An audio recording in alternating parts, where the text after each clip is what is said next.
ہمارے اعجاز صاحب بھی آگے اور سینکڑوں.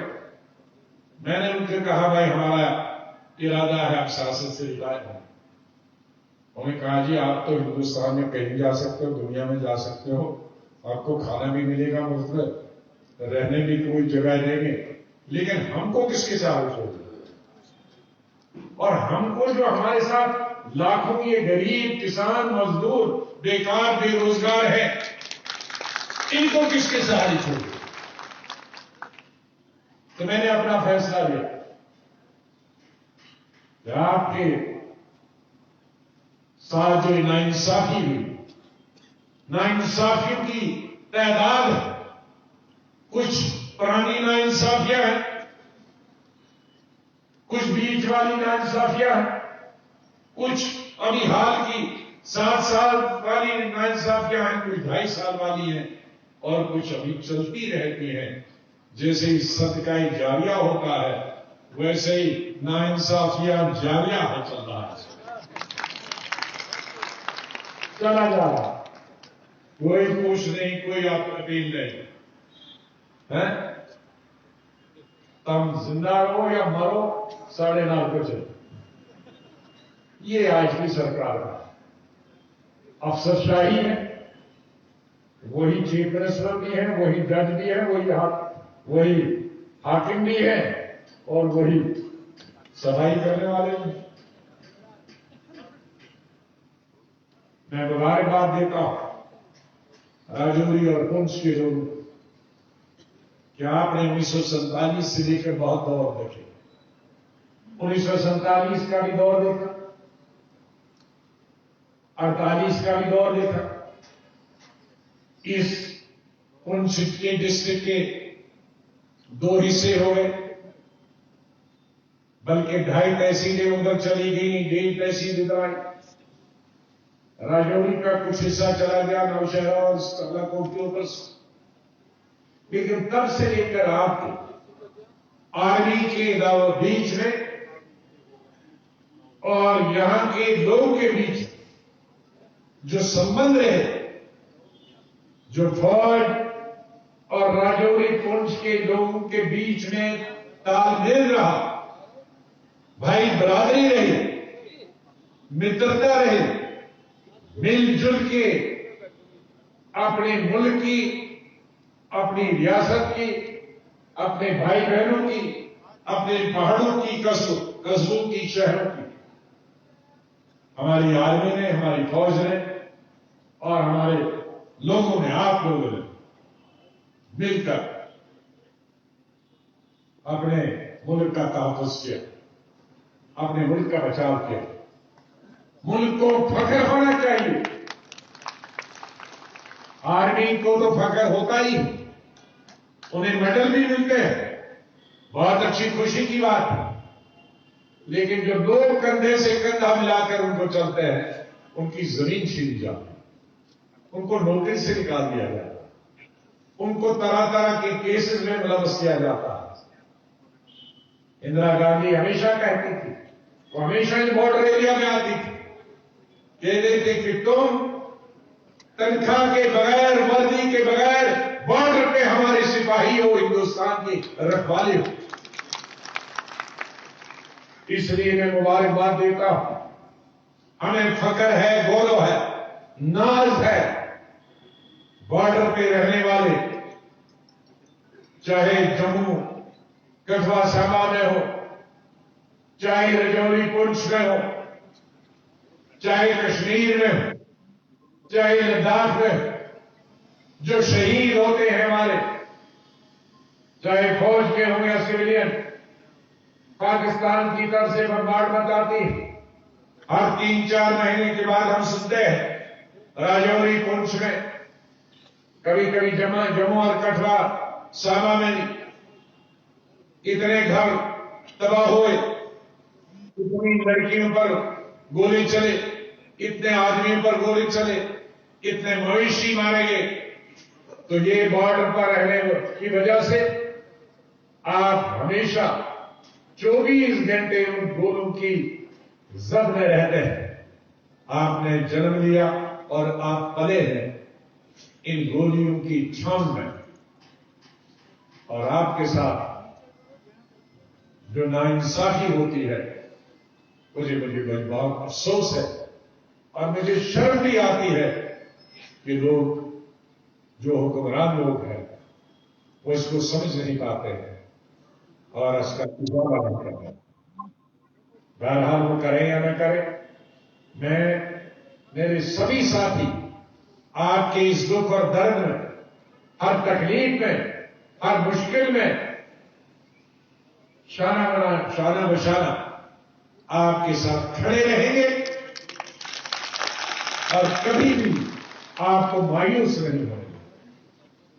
آپ دور دور سے آئے اور آپ یہاں اسلم سے آپ کے بعد ان کے جانشین اکرم صاحب ہے.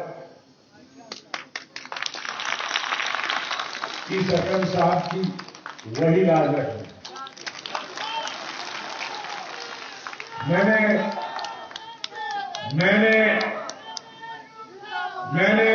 گل سنا ہوا پہلے وہ بعد نعرے لگانے کا ہوا. میں نے پورے ہندوستان کے سبھی پارٹیوں کے لیڈروں کو ایم ایل اے سے لے کر ایم پی سے لے کر منسٹر سب کو دیکھا، لیکن میں یقین سے کہتا کہ جتنا شریف، جتنا ایماندار، میں ہمیشہ بڑا ٹھیکیدار بنتا ہوں ایمانداری کا، لیکن مجھ سے بھی زیادہ جو منسٹر بھی رہے، جن کا باپ 57 کے دش میں ایم ایل سی رہا، جب میرے چاچا گرام رسول آزاد ایم ایل سی، تب ان کے دادا اسلم صاحب بھی ایم ایل سی تھے. پتا نہیں کتنے لوگوں کو معلوم. اور اس کے بعد تقریباً 7-8 ٹرم چودھری اسلم صاحب رہے، منسٹر رہے، لیڈر رہے لیجسلیچر پارٹی کے، 6-7 سال اسپیکر رہے، اور رہتے کہاں ہیں؟ نالے میں. آج مجھے بتاؤ، اس دنیا میں، ہندوستان کی بات کرتا ہوں، پورے ہندوستان میں، پوری اسٹیٹ میں اتنی دیر تک حکومت میں رہنے والا گاؤں میں کون رہتا؟ یا تو دلی میں رہے، یا تو جموں میں، یا سنجے میں، یا بمبئی بستر کے پاس. وہ اپنے گاؤں میں. وہ کیوں؟ کیونکہ پیسہ نہیں خرچ جاتا بنانے کے. کوئی گاؤں میں وہ بھائی چارہ ہوتا تھا، کوئی بیٹی لائے، کوئی دیوار بنائے، کوئی اس طرح سے. اس لیے ایسے یہ آج نایاب چیز، تو اس نایاب چیز کا یہ فرزند ہے، اولاد ہے، ان پہ ہمیں فخر ہوگا.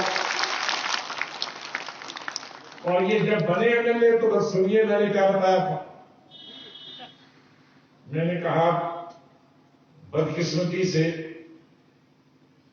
راجوری پنچ میں تناؤ بہت ہوا ہے پہاڑی اور گجر بہادری، اور ہم جناب میری بڑی بڑی جنت میں رہتے ہیں، وہاں یہ پتہ ہی نہیں کیا، یہ پتہ ہی نہیں کہ پہاڑی کیا ہوتا ہے اور گجر کا بات ہے. اور میں دعا کرتا ہوں کہ یہ غلط کبھی چوٹ چاپ کی طرح ہو جائے، یہاں ختم ہو جائے. اور کبھی کبھی مجھے ادھر سے لانا پڑے گا 10-20 ہزار دونوں ملا کر، تو آپ کو ٹھیک کر دیں گے. تو میں نے ان کو کیا بتایا، پہلے دونوں آنکھیں کھلی رہے، اور کہتے ہیں کہ تیسری بھی آنکھ ہوتی ہے میرا، وہ بڑے بڑے لوگ کوئی تیسری آنکھ سے دیکھتا. تو 2 آنکھیں ہیں، گجر اور یہ پہاڑی اور گجر بکروال، اور تیسری آنکھ ہمارے ہندو بھائی ہیں جو 24 گھنٹے جس سے دکھتا ہے وہ سوتی بھی ہے. یہ 2 آنکھیں تو سو جاتی ہیں، لیکن تیسری آنکھ کیا ہوتی وہ کبھی نہیں سوتی ہے. تو تیسری آنکھ ہمارے ہندو بھائیوں پر بھی ہونی چاہیے، کیونکہ وہ اقلیت میں آ رہا ہے. تو مجھے پورا یقین ہے کہ یہ تینوں آنکھ ہے برابر کھلی رکھیں گے اور آپ کی خدمت کریں گے. اور یہ اعزاز کے لیے بھی کہاں اعزاز کے لیے اب چوتھی آنکھ بھی ڈھونڈنا پڑے گی کیونکہ دوسرے شہر میں سکھ بھی رہتے ہیں. اور عمران دوسرا ان کے والد صاحب اللہ تعالیٰ ان کو شفا دے, جلدی ٹھیک ہو جائیں, بیمار ہیں جس کی وجہ سے. عمران ظفر DDC کے ممبر, وہ بھی نوجوان ہیں. نوجوان جو ہے ان کو میں یہی ہدایت دیتا ہوں, ہندو ہو یا مسلمان ہو. یہ کبھی ایسا نہیں کہ مسلمان لیڈروں کو ہے, ہندو لیڈروں کو بھی ڈالتا ہوں میں. آپ بھی دونوں آنکھیں کھلی رکھتا ہوں. جی شرما جی, ان کو 20 دفعہ آنکھیں ڈالتا ہوں کہ آپ لوگ گزر آتے ہیں اسٹیج پہ بٹھاتے ہو, اور جب میں کٹوا جاتا ہوں میں بٹھاؤ لا جی, کیونکہ خالی کہنے سے نہیں ہوتا. میں یہاں بھی خوش نہیں ہوں. جیسا ہماری پاپولیشن آبادی ہے 50% ہم آبادی, ہم چلاتے ہیں پارلیمنٹ میں 50% آبادی عورتوں کو دے دو. ایک اسٹیج میں ایک عورت کو نہیں ملا.